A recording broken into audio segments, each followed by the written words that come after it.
announcements before we begin. Um, let's see here. Mindy is still in need of some Sunday school volunteers during the summertime. She relieves the Sunday school leaders that we have during the fall and spring semesters. And so during the summer is when we typically ask volunteers to step in the gap and to lead a class. And it's pretty fun. Hopefully I can get to do one this summer now that I think about it. But Mindy's still in need of that. On the 19th of this month, we will be having our life group host seminar. So one of the ministries in Life of the Church that you've heard me talk about is Life Group, which is living life together. During the week, we're in community with people, and we're trying to expand that ministry. A lot of people are looking for community in the church, but we need people to host that community. And so if you want to learn more about how to do that, and for people who are currently doing that, just come out on the 19th after church, no commitment, no hold bars, and that'll be that.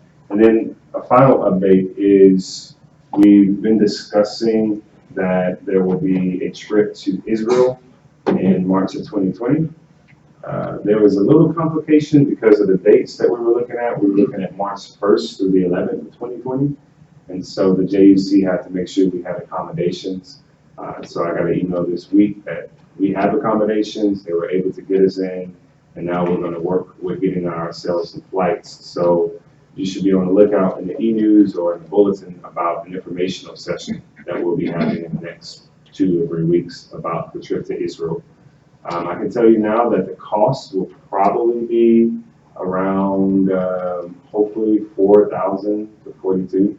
Right now, the program itself is 28. That's on the ground, but we still have to get on the ground. So flights is where the expense comes in. But some of us have reward points and other such things. So more information on that to come. All right, so what I've passed up so far, like I mentioned, is a course evaluation. If you have time to fill it out today, that would be great. The first part is just bubbling in a few answers, and then I want to give you some opportunities to answer a few questions, like what specific topic did you have in mind for next fall study? What did you like about the course? What didn't you like? What were some of the instructor's strengths and weaknesses? And then optional personal questions. So I'll give us a few times, about 5 minutes to fill out this final review.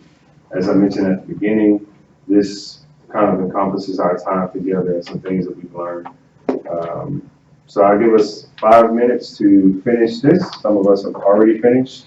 And then we'll see what you got.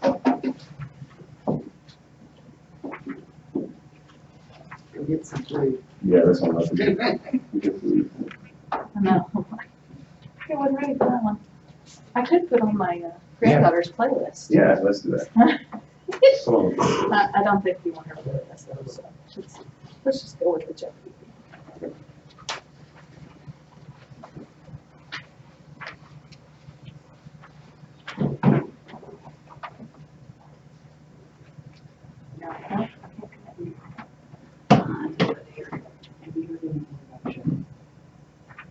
Joe. You heard anything about him? Who? Joe. No. Donna and I learned in Hawaii. I know. Where did she live? Texana. With John and Isla. But they're in Hawaii right now, so she's home alone. Oh, gosh. Yeah.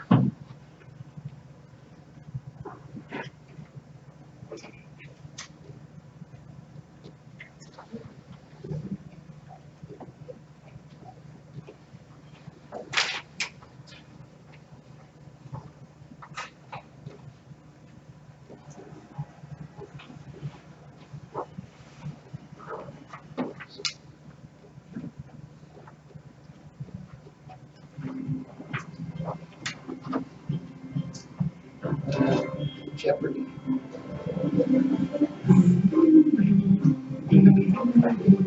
Oh.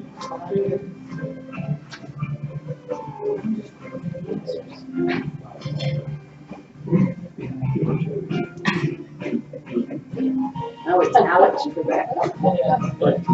Yeah. Welcome, ladies and gentlemen, to the class. We'd love for you to Oh, we're fill not out gonna your do survey. that. We're not gonna do Keep us in that. check.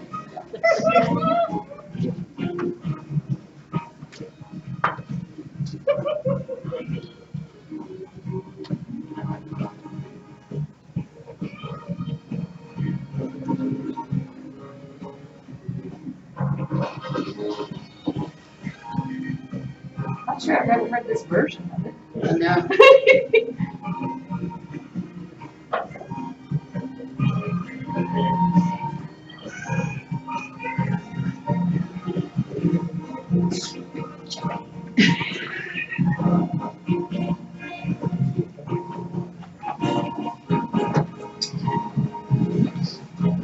My sister in law,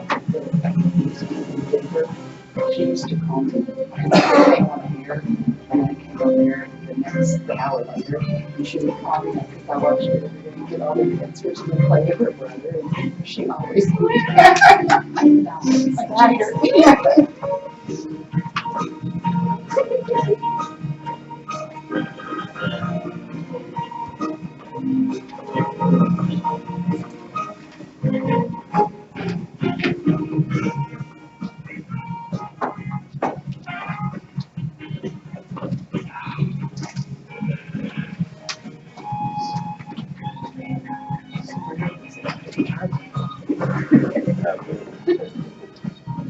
Why did I think any different?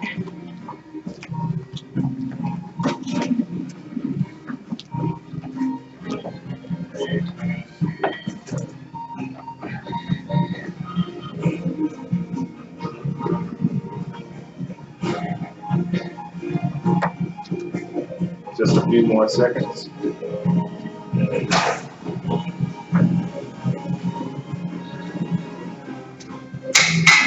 Oh, key change.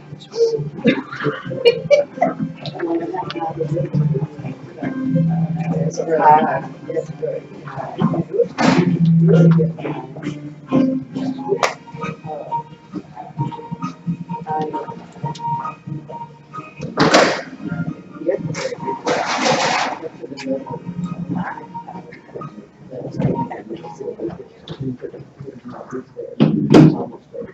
All right, time is up. So we will see how everybody did. Let me close this door. What's that?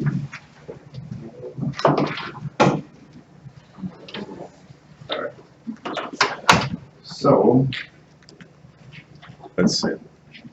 The first question we have is, let me not stand in front of the camera. What range of years are we most likely working with for the time of judges? Anybody want to toss out an answer? B? B, boy. Actually, D. Ooh. D. That's what we said, Dee. Yeah. Dee. Remember, 1446 was the giving year of Exodus, as some people believe, and we worked our way back from that That's right. because of Joshua's lifetime as well. And so, what is the aggregate sum of all years mentioned in the book of Judges? Back up to number one again. Yes, sir. If the answer is D, that's not 410 years. Right. We didn't say what's 410 years. Well, that was what the instructor told us was the period of the judges. No? No. So that's a great point that you bring up. So if you look at this, the aggregate sum of all the years that we mentioned was about 407. Okay. But if you go back and you see the answer to this question, that's only about 300 years for the range of the book of Judges. And so what that led us to know is that the judges didn't rule one after the other. They were probably more so local stories about the judges that were collected in the book called the Book of Judges. Does that help? Yeah. Okay. So then that way, when somebody comes up to you on the street and like, hey, you know, the Book of Judges, tell me about it. Right? You can tell them they're local rulers. They're not all back to back. See more peace. All right, so the next question we have is how many minor judges are in the book of Judges and how many major judges? This is a little tricky one. We skipped number 2. So we did? Yeah. No, Yeah, 407. 407 was number 2. Sorry about that. So B, D. D. Okay, we have D. How many say B? All right. What about C? Okay, and what about A? All right. The real answer is C. There are 6 minor judges, but it gets tricky because some would argue that Abimelech is actually not considered one of the judges.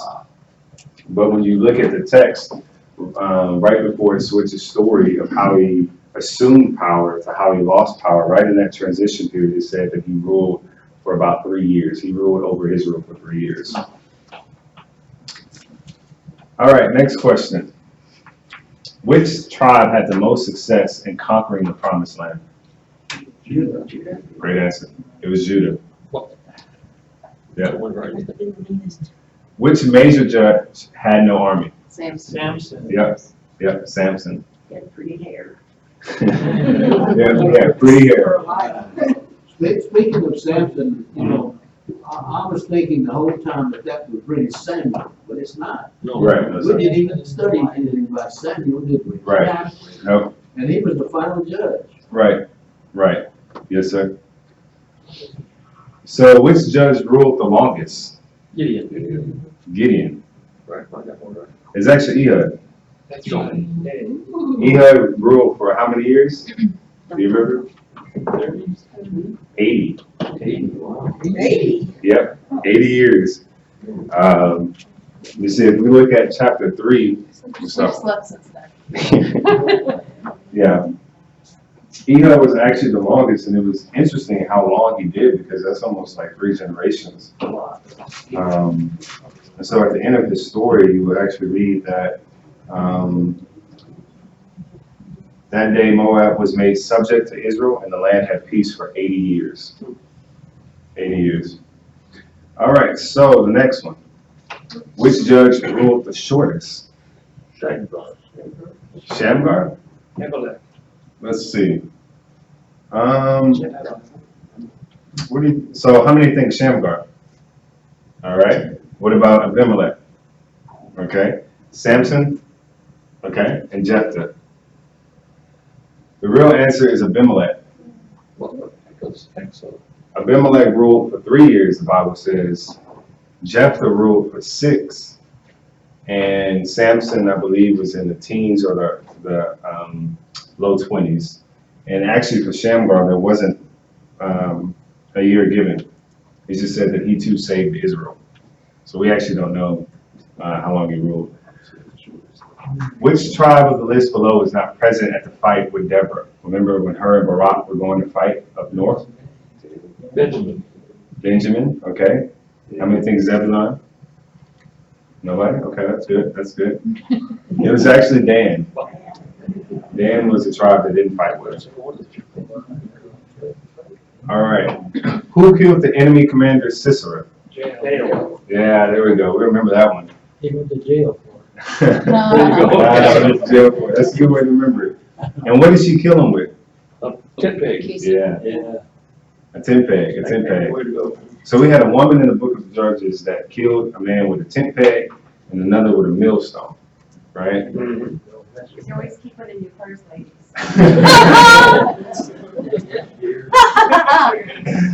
Oh, man. And then, what can we argue Deborah used to kill Samson? Cut his hair off, right? Yeah, it was his hair. We could say her beauty, right? That's what attracted him at first. That's a stretch. But definitely a tent peg and a millstone was used. So how did Gideon defeat the enemy in the Jezreel Valley? Remember that fight? What? D. D, Gideon killed their commander. No, Okay. he ambushed him. He ambushed them. Okay. With 300 people. Did we skip number 10? Yeah. How did Barak conquer Sisera? Oh, yeah, we did. I didn't have that one on there. But okay. Good catch. So how did Barak conquer Sisera in the Jezreel Valley? Yep, through the flood. Remember, it was the summertime, and they had all the chariots on the hill, and when they saw Israel coming down, They went into the plains thinking they were gonna win. That's great. So how then did Gideon defeat the enemy? Hey, Yeah, they began to fight among themselves. Yeah, so remember, God caused confusion among them, and we looked at that particular word, confusion. Now, how did God sift Gideon's men? at the river. Yeah, through lapping the water, right? Okay. And then this is a tricky one. Let's see if you can get it. Abimelech was from which tribe? Manasseh, right? Who is Abimelech's dad? Do you remember? Gideon. Yep, Gideon. Now, what was interesting about Abimelech? His father was Gideon. He was of the tribe of Manasseh. But what did he do? Who did he align himself with? What people group did he align himself with? That's a lot. Nope. So who gave him the gold to become king? People from different tribes. Not different tribes. What tribe was his mother from? Or what people group? Shechem, right? So he aligned himself with the Shechemites. Remember that story? And the Shechemites and the idolatrous worship. So then, because of that, who was Abimelech king over? Was he king over the Israelites, the Shechemites, Naphtali, or both? A and B? Both. Both? Okay. How many of us would argue that it was both? How many say it was just Israel? How many say it was just Shechem? We don't know. So this is an unfair question because you really can argue for any one of these, except for maybe Naphtali, not Naphtali. But remember, when we were reading the story, it was always the author saying, and he ruled over Israel, he ruled over Israel. But in the details, it was only the Shechemites that really began to follow him. And so some people would argue that he's only ruling over the Shechemites because that's who he aligns himself with. And as soon as he dies, the people just stop and go back home. Yes, sir. Yeah, but the quiz here says Shemites, Mm-hmm. not Shechemites. It says Shemites. S-C-H-E-M-I-T. That's real good question. It does. So, that's right. Is that one of the three students? Teacher Eric. All right. I have to change my grade now. All right. Well, let's see. Number 15. Sorry about that, y'all. The answer to that one is you can make a good case for either A, B, or D. Okay. Honestly. Really, to be honest with you, it's better to say B or D. Because the text does say that he ruled over all of Israel for 3 years. But we know that he really only ruled over the Shechemites. However, you can make an argument for either B or D. So, what is the first parable in the Bible? Deborah's declaration. Deborah's declaration? Okay. What about Jotham's bramble bush? Okay. What about Jephthah's decree? And Samson's riddle? It was actually Jotham's bramble bush. That was the first parable that we have in Scripture. And remember, he was talking about how they went to the fig tree, and the fig tree didn't want to be king, so they went to the olive tree didn't want to be king, and now the bramble bush, etc. So what was the first Nazarene vow Samson broke? Seed. Grape seed. Yep, he touched the grape seed. So before going to kill the lion, he was going down to see his beautiful bride to be that he demanded his father give him. He went through a vineyard. Right? And then where did Samson retrieve the 30 linen? Was it Ashland. Ashland? Yep, exactly. Y'all seem to be doing good at this. Good teacher. Thank you. So let's see. Who set up the shrine in Dan? Micah. Micah. Okay. What about Zer? Anybody say Zer? No? Okay, that's good. Gideon? What about Jonathan? Nope. Who is Micah's priest? Jonathan. Jonathan. Yeah. Who did the Danites take with them north? Yep, Jonathan. So it was actually Jonathan. And who is he? Moses' grandson. Yep, he was an Israelite. And who is his grandfather? Moses. Yeah. So what did Micah make with his mother's silver? Was it an ephod, household god, a graven image, or all of the above? Yeah, he just made them all. Right? Now, do you remember how much silver he stole from his mom? Like 40 pounds. 1,100. Yeah. And how much did he use? 200 shekels. Now remember, during this time, shekels were not coins in the way that we understand them. They didn't come into the Persians many years later, but they were kind of an understanding of silver, an amount of silver. And then let's see, what caused the great civil war in Judges 19 through 21? Yeah, the concubine. Okay, death of the concubine. Who says it was the death of the concubine? All right. What about the threat against the Levite's life? Anybody think that's what caused it? All right. And what about Benjamin's refusal to offer up? Okay, we have one of those. And what about none of the above? Okay. All right. So this is a good question. I actually like this question because it really, you have to deduce the answers in order to really figure it out. So let's kind of play with this a little bit. We know what happened in the story, right? The concubine was abused all day and night, as the Bible says. And from that, then the Levite took the body home, distributed the limbs to all of Israel. All of Israel gathered. They asked for the Benjamites to give them the men who did it. They didn't, and so civil war broke out.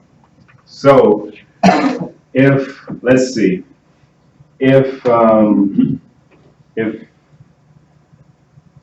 they gave the Benjamites who actually committed the crime up to the rest of Israel, would there have been a civil war? No. Right. And that's the bigger question.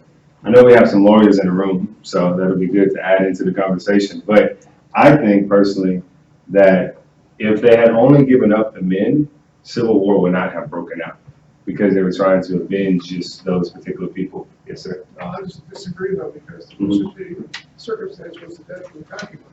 Mm-hmm. If they hadn't abused the concubine to death, there would never be for anything else to happen. Right. He hadn't gone to the city and stayed there. That was literally about Right. Yeah. And so that's a great point though, because it all depends on how we look at the story. Well, if they didn't kill the concubine at the beginning, we wouldn't be in this mess anyway. Well, if the Levite didn't cut up the body and send them places, we wouldn't be in this mess anyway. And so that one I think is open to you. You just have to be able to defend it. If ever somebody asks you this question in life, right? Which is probably a slim chance. But for me, I think it was actually Benjamin. All those things led up to it, but the real civil war happened because of that. So, for instance, if the Levite felt his life was threatened by people, that could be a local issue. The concubine's death was a local issue because all of that wanted the men responsible to be held responsible. But it's when Benjamin defended the men and said no that I think caused the real civil war. Like that's when they said, okay, now we have to go to war. In those other places, we just wanted the people involved, and now we have to go to war. All right, so let's see. Did anybody get all 20? Yes, I copied every answer. Collectively, we didn't get 20. That's good. That's good. So, how do you feel that this review was fair? Do you think it was fair? Yeah. It was detailed. Okay. I tried to do a good job of encompassing You were very good, good things in the mind. Thank you. Thank you. or instructor. So what I think would be good for us to do in the time that we have about 45 minutes left. There wasn't really any new material to teach. We discussed a lot. And some of us have been taking notes since the beginning, some of us haven't, which is fine. But I think in our time that's remaining, what would be good for us to do is to kind of talk through these questions, which is a group exercise. So I think it'll be helpful for us to break off into 7 groups, maybe 8. I'll actually say we can make 8 groups. The 8th one will be a minor judge. So if you're watching online, it's not on here, but it'll be 8 for minor judges. And the questions that we will begin to talk about in these groups is, how long did they rule? Where was God in their story? What was their downfall? There should be THEIR. I was typing fast. What does their story teach us about God, and why is their story important, and what can we learn from their story? So let me see, can I backtrack? Trying to backtrack. Yeah, it's not working anymore. Did the battery die? Sorry, nope. I like to fix your correction. Oh, thanks. Try now, see if you can get it now. No. Okay, sorry about that. No, you're fine.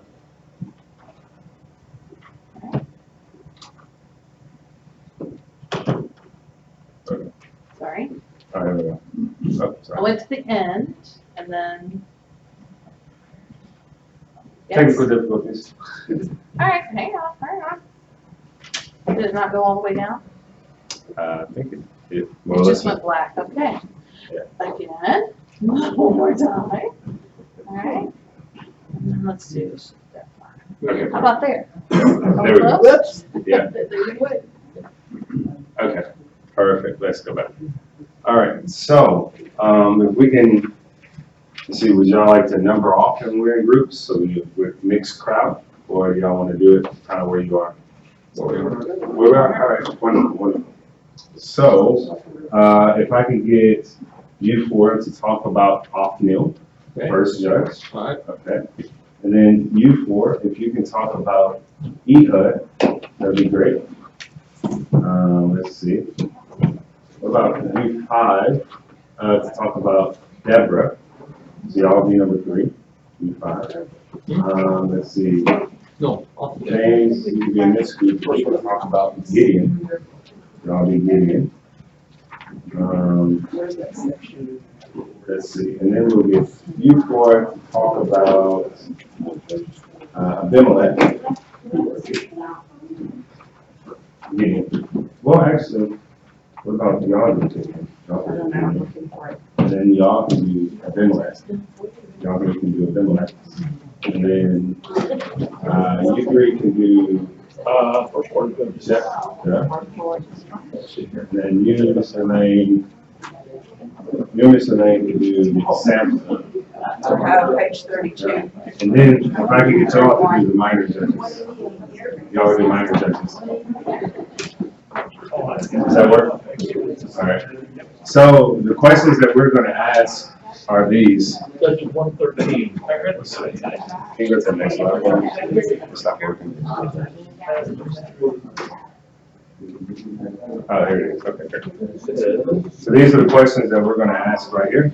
And Othniel, the second thing is, he was the brother of Gideon. He became Steve's brother, Elkanah, and wife.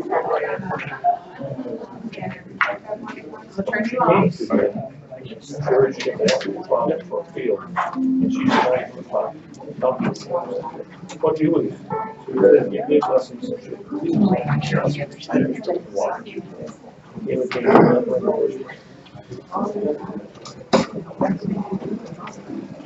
The last class we have a problem.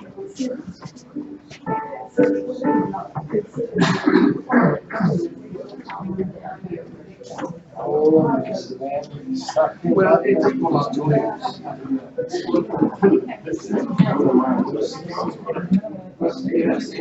They're all so.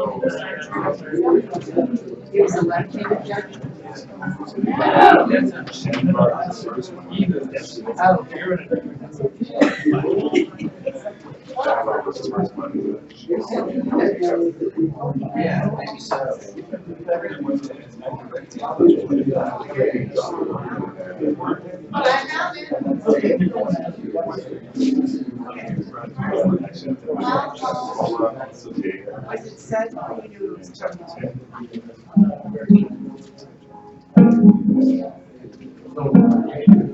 In a very small section. Son, Lord, they could probably just be the Lord. The veil, Lord,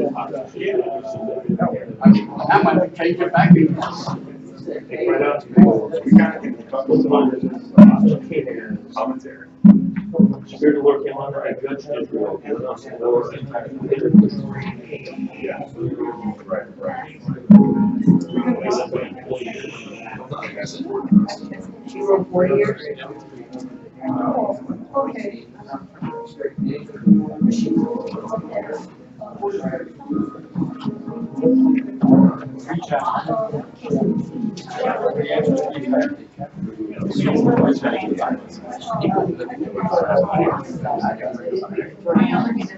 So basically, you can't, every department I talk to is one person, and they can transfer me to another office. And another department, and I was like, but the last time, I was like, this school boss is so yeah. And so you want to transfer. Goodbye.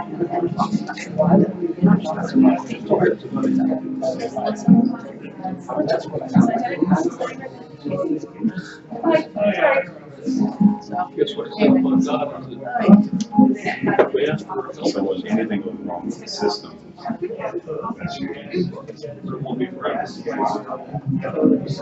Because there's phone switch, you know?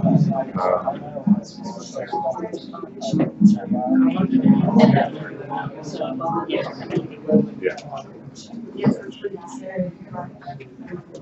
Yep. This is hat number 3. You are somebody that's, plan works here. Yeah, that's a You lot. know, Yeah. communications, like phones, internal communications. And then any other AV stuff that needs to happen with each other. And there's another thing. And plus all of the network internal things for our staff. I was John's assistant. Actually, John's a while he was 80 years old. Which I'm finding out that secretary of records. And I was like, oh, yeah. So is it officially or unofficially? So they're official. Wow. So unofficial. Because I didn't know it was where I read it. I'm not told the last person everybody asks everything. So, and prior to that, I was the accountant for the preschool. So this will come with a lot of stuff. So, not accounting wise, but I mean, I like graduations next week. I'm doing the videos for the graduation. Yeah. She's doing the main one, it's slideshow. But I'm all these videos of kids staff and different things. I'm doing all those. Linda has senior or whatever. I'm doing all her slideshow. You know, so. You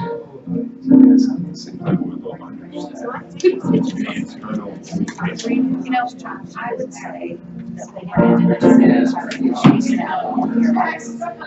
But they do not believe SPRC sees them as a. It doesn't matter. They see schools and ministry as a person. That's less important.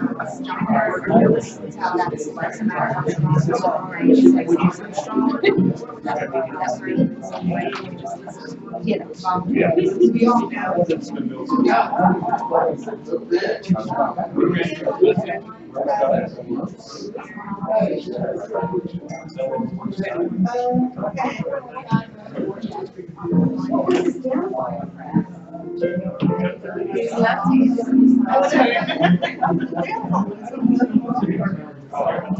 What does your story teach us about God?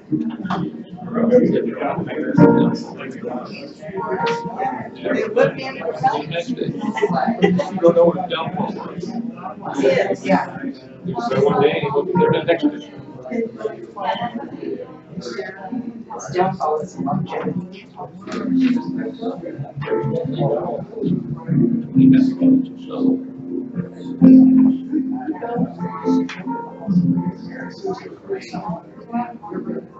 My impression is hiding.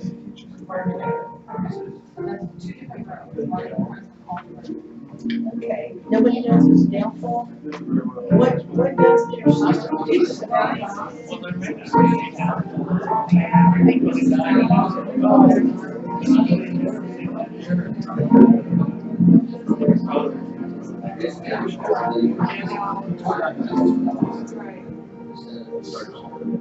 We all have something to serve with. Given service. Left-handed or right? Why is their story important? And what can we learn from their story? I'm sure that I can really hear it. Take our Judas story.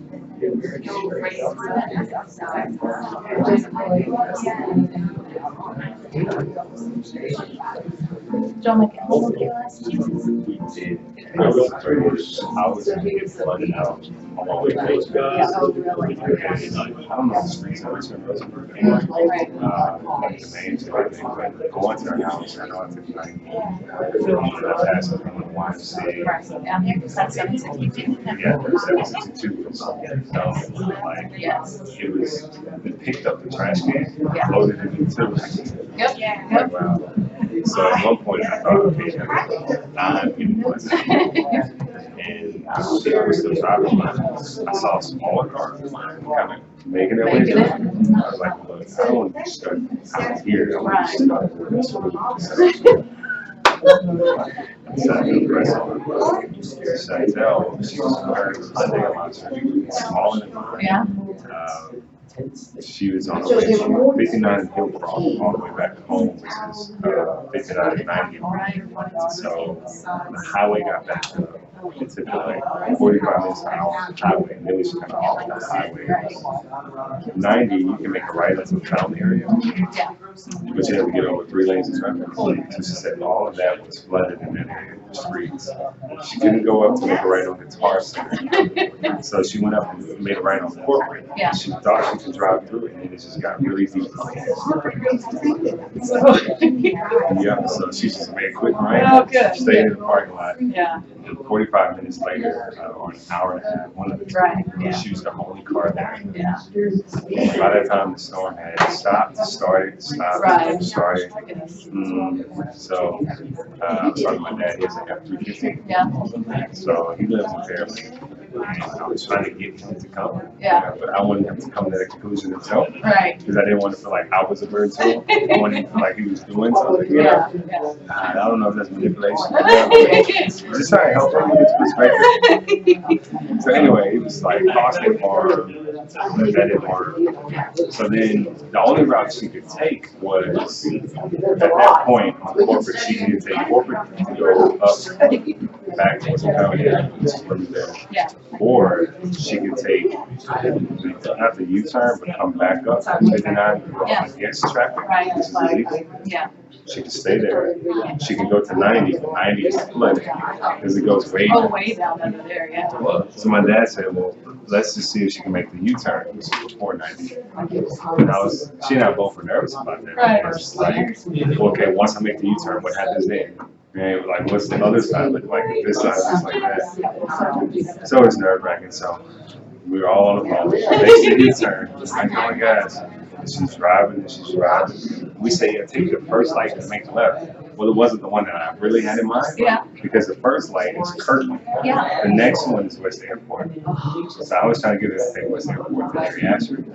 But what she did was she took Kirkland, Yeah. made a left, and then made a right back into Fountain area that was all flooded. Oh, no. So thank God it wasn't flooded at the time. Yeah. So she was good.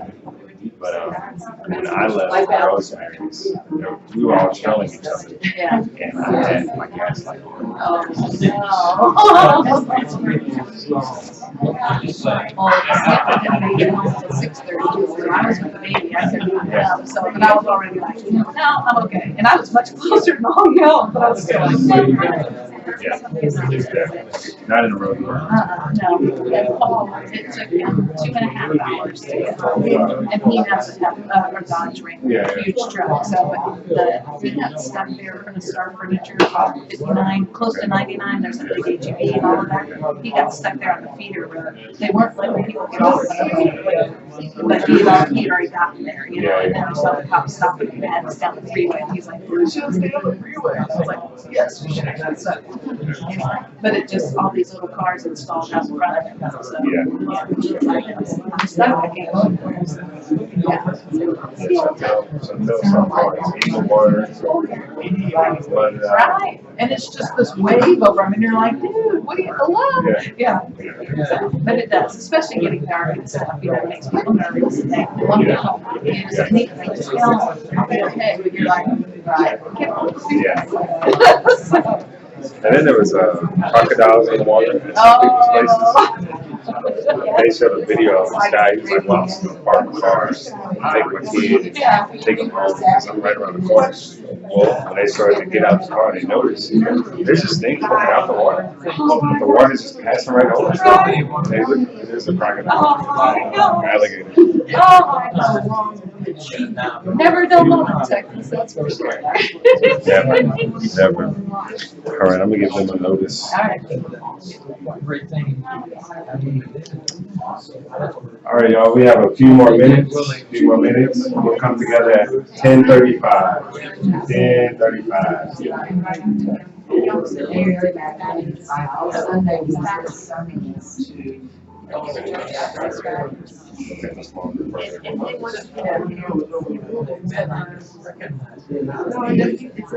It's fun, the whole study kind of stretch the range, you know, it's not a common study, so, you know, it's good to look at why the rest of the books that show the It's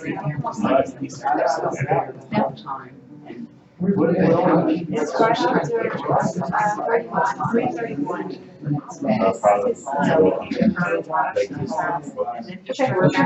It's on the bottom. I think the orange button around. Right. I made it. And then we got study week. You know, I don't really remember the thing I remember is ice, ice over here, and I remember driving down and, you know, I'm trying to put my brakes on, my car's just sliding, and I'm going through an intersection, and I got honked at, and I was like, it's sliding. Yeah. That's, I don't really remember rain, so I just remember ice. Yeah, I mean, you can't have ice. You know, my husband just laughs, you know, because he's really old. He's like, it's nice. We're like, we don't know what to do. This family. So. Because it's scary when you lose control of your car. You can't slide it. Yeah, exactly. It's like, well, you just not doing what I wanted to do. I It's this know. big machine now. Right, yes. Yes.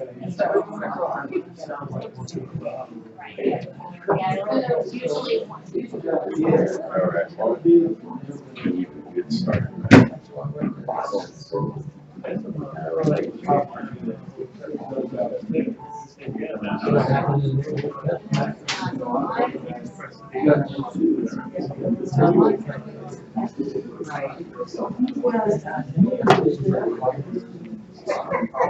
All right, so how's everybody doing? Are we ready to come back together or do you need some more time?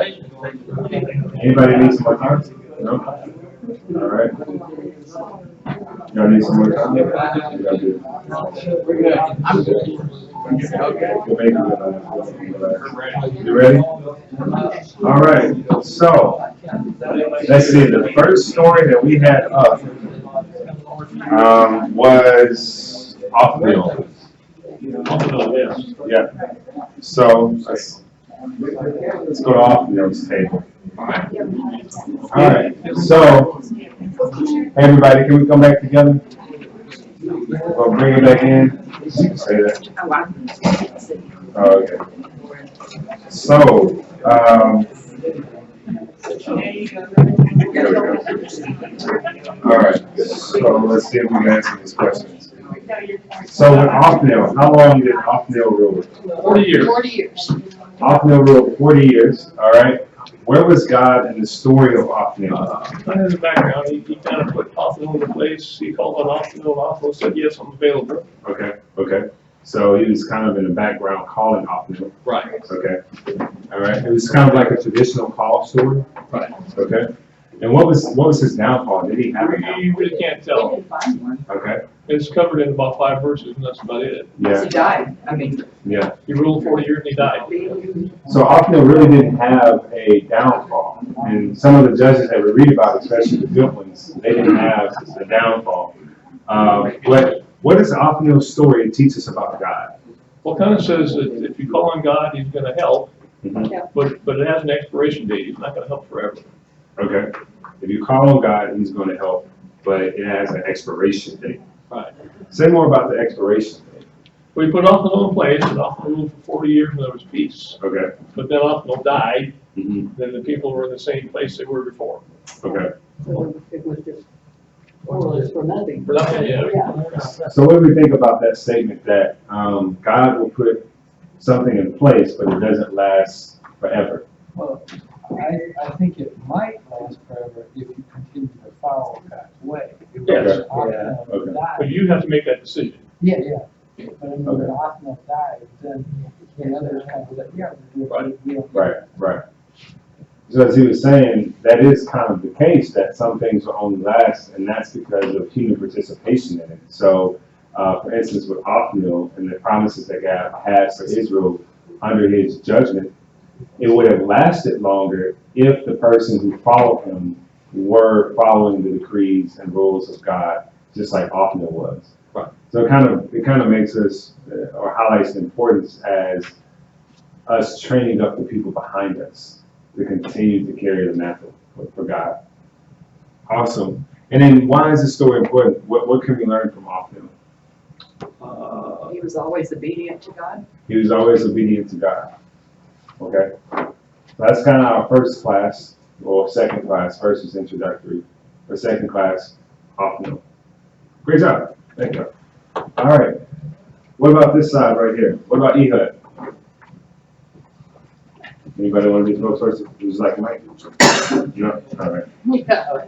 After they had, Israel wasn't doing very well, and so God gave them Eglon, king of Moab, and he ruled for 18 years, but during these 18 years, he didn't rule well.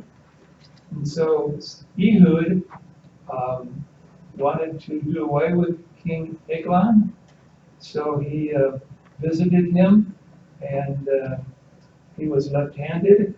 Ehud was left-handed, which means that he could stab King Eglon in a manner that he didn't expect to be stabbed, and Eglon was so fat that when he was stabbed, he covered, his gut covered the knife.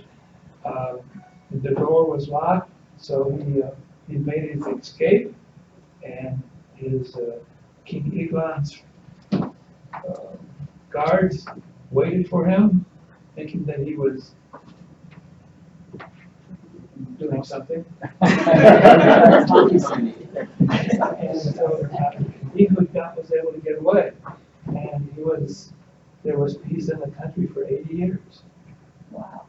Okay. So Ehud ruled for 80 years and is juxtaposed against Eglon's rule for 16. So Eglon was a Moabite, right? And he ruled Israel with an iron fist. But Ehud was the one who took back the reins from him. Remember, he was the one who stabbed the fat king, right? So, where was God in this story? Where was God in this story? Well, right after he stabbed Eglon, he said, they asked God for help. They asked God for how to, he asked the Lord to give Moab, their enemy, into their hands, so they fought them down into possession of the fjords of the Jordan that led to Moab, and they allowed no one to cross over. So therefore no one was able to escape. And then it just says he served for 80 years. So, kind of God helped them to deliver themselves from their oppressors. Okay. Now, what was Ehud's downfall? Did he have a downfall? There wasn't one mentioned. No. Okay. No one mentioned. Yes. I was, Yeah, 11. In the back book, Yeah. it says, if wars of liberation are justified, that if bothers me, then how many of the enemy died is really immaterial, so long as you achieve your goal of freedom. I think they're challenging you with the if. Mhm. What's more important, lives or freedom?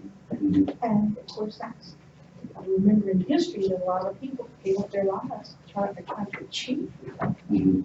So it's kind of like, how much death do you want to cause before you stop going Right, after freedom is what's going on in my mind, but I have a very complicated mind anyway. right. I So, can't get out of it. so what she brings up a good point is, what we see in these stories are heroes, but what we don't hear are the names of the thousands that helped those heroes become a hero. And the many people who died because of a particular agenda or to free people. We remember many of our veterans and those who have passed fighting in the multiple wars that we've had here in the States. And so that's a great point. What does Ehud teach us about God? What does he teach us about God? You can choose anyone. God can choose anyone. Yeah, remember that with Ehud, he was a left-handed person, right? And so he was probably least on the pole because most people were right-handed. He was probably a smaller frame guy, I think Jack said. And but it teaches us that God can use anything. And then the last part, why is this important? What can we learn? Does that kind of go back to? We all have something to give if we listen.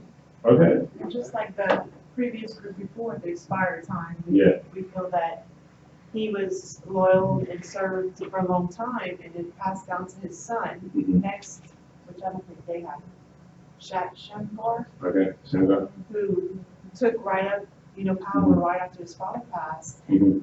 was successful for more years too. So it was Yeah. kind of, he did his work, and it didn't expire for him. It continued through his family line. Right. Okay, that's a great point. That's a great point.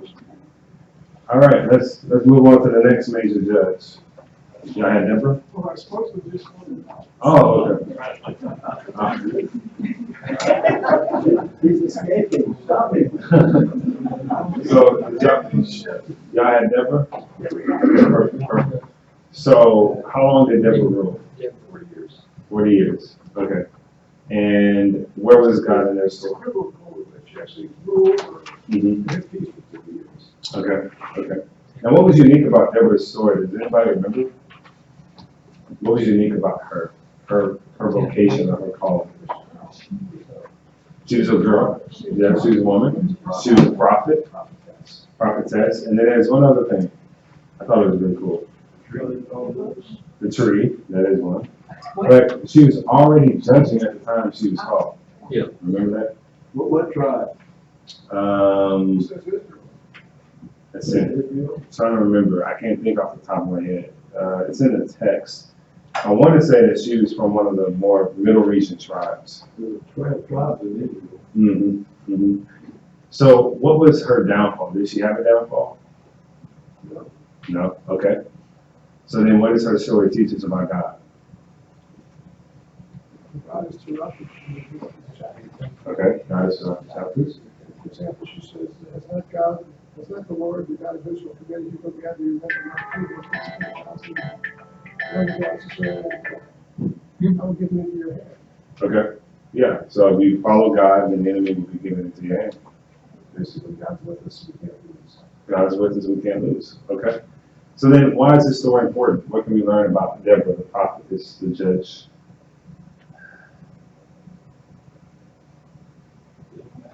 Be faithful. Okay. Be faithful. Be humble. Be humble. You don't have to be your chest. Okay. I think it's in a sense, it's sort of showing soft power. Soft power. But she Okay. wasn't out there leading them, she was suggesting, directly, and so forth. Okay. Encouraging. Right. She wasn't out there doing a part. Mm-hmm. Okay. So we had Othniel, who was a general that went into war with his people. We had Ehud, who used his position in society to secure victory for the people. And we had Deborah, who was a prophetess and a judge, very close to God, and gave leadership in a supervision type of way, like a manager type of way. Because even Barak asked her, like, only if you come to war with me will we go. And so we've seen kind of different levels of leadership, but we've seen how they maintain their relationship with God, right? This is where the story switches when we get over here. So do you think because she's female, she had to play a role? That is a good question. What do y'all think? Because she was female, she had to play a different role than Othniel, either than the others? Yeah, and was she the only one that was judging before she was judged, you said? That it said in the Bible? Yeah, in the text at least. Or it's because she was a woman that it was kind of okay to come in with the judging, kind of overruling another man who was, would that be a problem? Was this man to be judging? I don't think so, because it could go from family lines. So each clan, well, each family had their own head of family, and each clan had their own clan leader, if you will. And so it was probably natural for them to have a leader, but it was probably a little different when we learn about Deborah, who was already a leader. We never talked about what these judges really did. Mhm. How much authority they have? Do they do criminal prosecutions, Mhm. or administrative civil affairs and stuff like that? So some of the The judges, Bible just doesn't say too much about that. it doesn't say specifically, but we know from the stories that some of the judges are military leaders. Some are actually do adjudicate cases. But the best way to understand them is that they are local tribal leaders of the affairs that happen. Yes, sir. I just found him talking about she used to sit under this palm tree. Yeah. Don't catch a deeper. Ephraim. It also says, and the people of Israel came to her for judgment. And people came to her for judgment. They, Israel. yeah, So probably all different tribes came to her.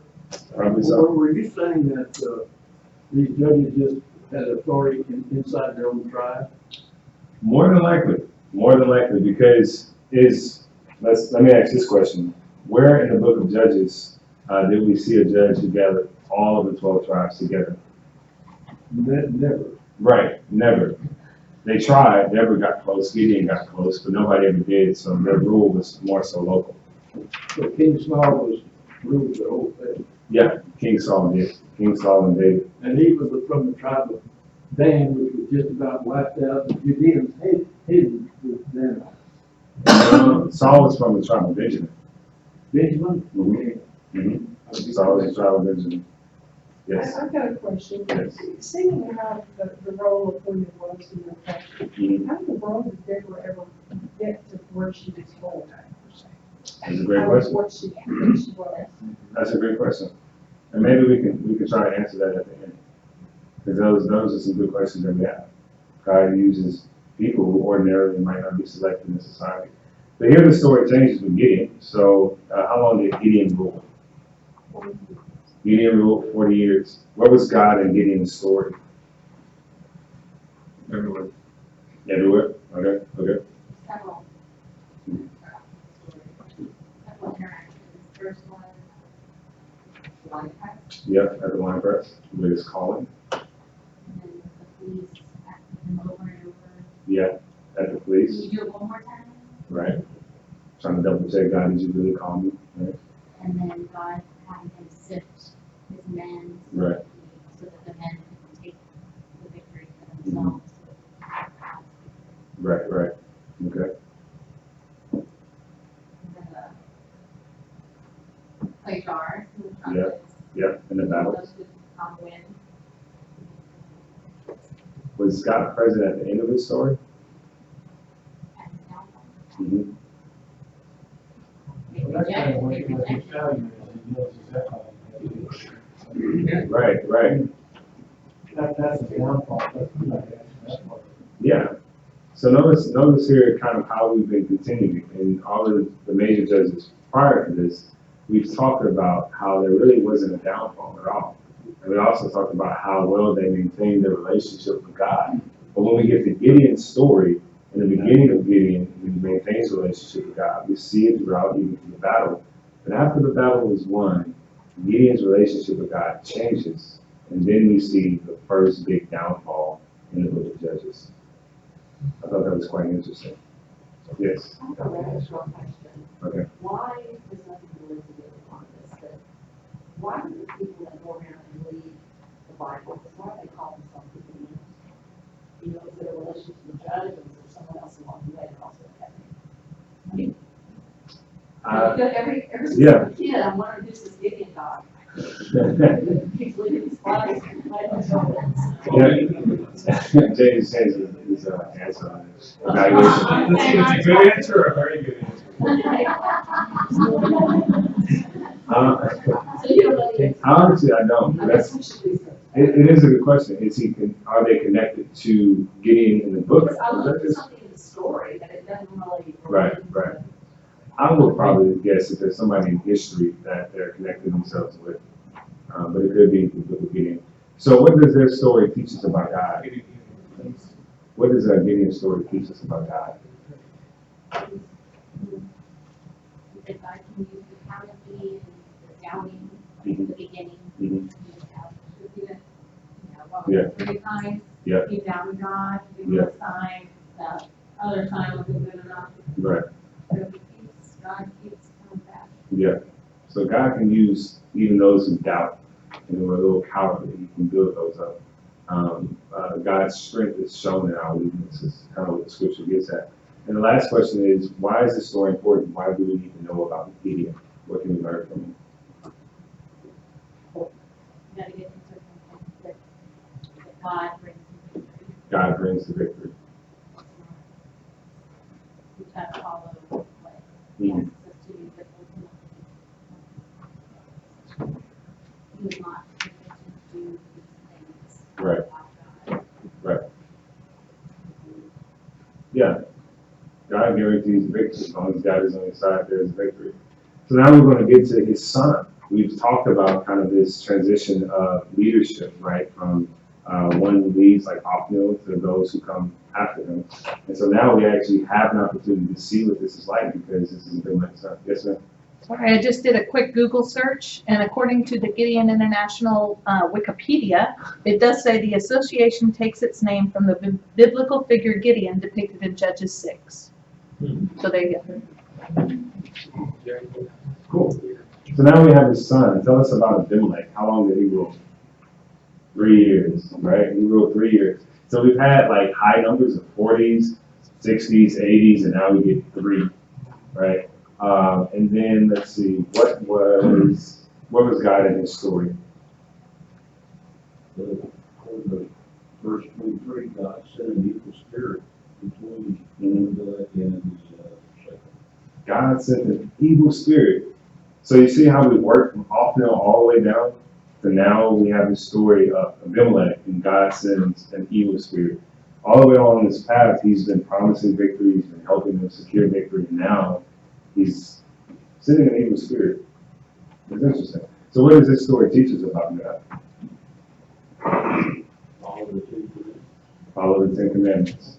Okay? Because for this, Abimelech wrote almost every commandment. Yep, Abimelech did break almost every commandment. All right, and then why is this story important? What can we learn from Abimelech?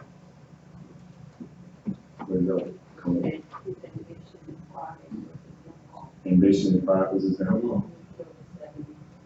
Yeah, when he killed the 70 brothers. That's a good point. And what's interesting too is we get kind of a contrast between Jephthah and Abimelech, because remember Abimelech was at the lower end of the totem pole with his mom, was a concubine, so he was an illegitimate son. And so his rise to power came from killing his brothers except for Jotham. But then we have Jephthah over here, and Jephthah also was a son of a concubine who got kicked out of his people and went to go live in the hill country. And so tell me, how long did Jephthah rule Israel? 6 years. Okay, so we have 3, now we have 6. And where was God in Jephthah's story? I don't think he really was there very much because they worshiped Baal. Okay, he wasn't there very much because he worshipped Baal. Okay? We were kind of wondering how How he became. how he got power. Yeah. Because the worship was in Baal. Yeah. So how did Jephthah rise to power? Does anybody remember? Remember the people were at war and they were starting to lose and they needed a mighty warrior? His father, Yeah. when he be the leader, they kind of pointed him. Yep, they assigned them. They kicked them out and then they assigned them to be leader. And so what, let's see, what was his downfall? Did Jephthah have a downfall? He sacrificed his daughter. He sacrificed his daughter. And he worshiped Baal. Okay. So we have people worshiping themselves, now they're worshiping Baal. And why is this story important? What does it teach us? If you honor God and faithful to him, to be faithful to you, it's not. Okay. If you kill your daughter, it's probably a mistake. If you kill your daughter, it's probably a mistake. That's a good point. All right, and then the last one. I know we have the minor judges, but the last major judge, Samson. How long did Samson rule? Yeah, he joined our. Okay. You can take that. Oh, okay. So Samson ruled for about 16 years. God in his story was present at his birth and all throughout his life because he used to be a Nazarite from his birth. And his mom was to be a Nazarite from his birth as well, which showed us the biblical, or at least the Old Testament Hebrew understanding of life. Life was in the womb, for the Hebrews at least. And so God was in his story because he had a Nazarite vow. He was not to eat grapes. He was not to touch grape seeds. He was not to cut his hair or to touch dead things. And his downfall was, when he became a man and it was time to marry, he broke all the vows except for that. And his biggest downfall was women and his eyes. And remember at the end of his story, when he was trying to get back at the enemy, he was not, or the Philistines, he was not mad because they had, took everything from him. They were mad, he was mad because they took his 2 eyes. Remember in his prayer, God, give me the strength to get revenge because they took my 2 eyes. And so what we learn about that story is just kind of how pride and ambition can get in the way. He was a man who didn't have an army. And the only time the army showed up in the text was when they came to conquer him. And it's important, his story is important, and we can learn from that about leadership. I think one of the things that we said at that time was that you can have power without the people misses the point in essence of leadership. Because you can have power as a leader, but if you don't have people that you're empowering, you miss the point of leadership. And so the final grouping that we have are the minor judges that are sprinkled throughout the story, but they're mostly in the beginning and middle. And so kind of in very general understanding, what do we learn about the minor judges? Why are they in the scriptures? Well, even if they're minor, they did good. They did good. And they did things that they needed kind of help to do. Like Okay. Shamgar, where he killed the 600. Yeah. Shamgar killed 600. 600 Philistines. Mm-hmm. Other than that, Yeah. So it's interesting because the minor judges, they only get 2, 3, 4 verses tops, right? They're just thrown in there together. So-and-so ruled 30 years, 40 years. They had 30 children, 45 years. Their 30 children had 30 camels, right? Very rich. They're very rich. And it's a lot of these great things, but nothing's written about them, right? Except for a few verses. And that kind of reflects our society, right? Because good news really isn't news. We want to talk about the things that are negative and bad. We want to highlight people's character failings. We want to talk about this issue that happened in these killings. We don't talk about the firefighter who gets in the tree to save the cat, right? You don't see that on TV, do you? Yeah, you don't see that on TV either. That doesn't make good ratings. I mean, even cartoons now are starting to change. Well, what I learned from this part is that if you don't thank God, that's really important, and they got in trouble for that. Yeah. And then that's when he took his wrath on them. Yeah, that's true. Yes, sir. Listen around the table here, it really looks like the whole building of judges pivots around the latter part of Gideon. Okay. Gideon, up until the point where he was successful, many Israel say, rule over us and so forth. He said, I will not rule over you, I will not take the Lord will rule over you. But he said, but by the way, what's going to be much cold? Yeah, yeah. I think it's always going to be those 85. Yeah. Before or after. So it's like right there with a switch, turning point. Right. That's so true. He was faithful in doing it. Okay, So, as we close this semester for the book of Judges, I hope that everybody has enjoyed it, has learned something from it. To capture our time, what we've talked about is the cycle of Judges where people sin, they're oppressed, they repent, they're delivered, then they live at peace. And we've kind of walked through this flow chart. And so when I begin to think about the overall message of Judges, it's like Grisby would argue, God can use ordinary people to do extraordinary things. God's used a left-handed person. God has used the son of a concubine, an illegitimate heir. God has used a woman who is in lower place of society, not just as a judge, but as in killing people. And God has found a way to work through the mess and chaos of people's life and decisions in order to bring forth good. And I think that this story, these chapters in the book of Judges, shows us what it means to be human and what it means for God to love us in the way that we are. We've seen at the very beginning what happens when we are following God all the way to the end. When God is the center of our life, we're like an operative, we're like an e-herd.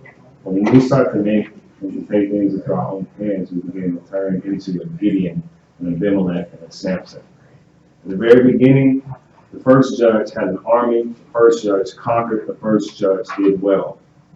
At the end, the last judge had no army and did everything for himself. And so I hope that your time here every Wednesday morning has been beneficial. I hope that God has blessed you in our time together. And I really appreciate each of you for showing up every Wednesday, rain, sleet, storm, to come to this class because I've enjoyed it a lot. I've enjoyed it. Thank you.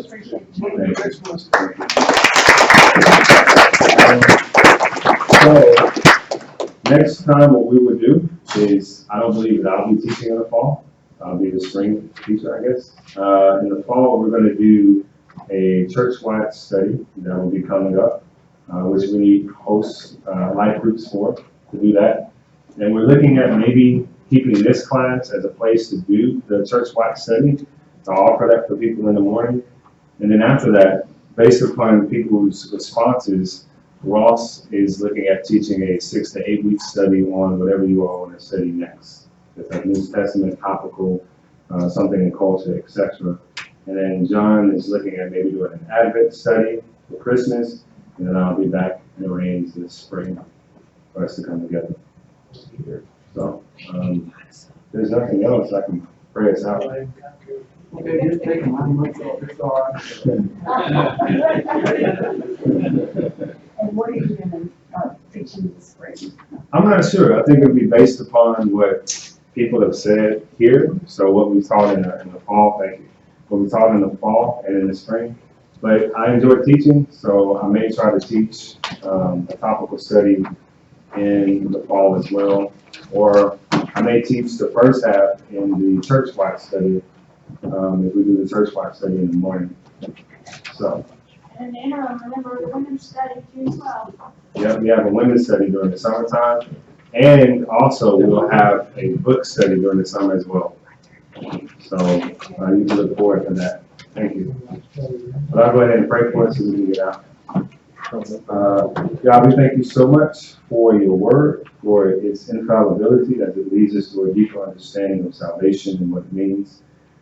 In this book of Judges, we've read really the dirtiness of what it means to be human. We've studied and seen just people at their absolute worst.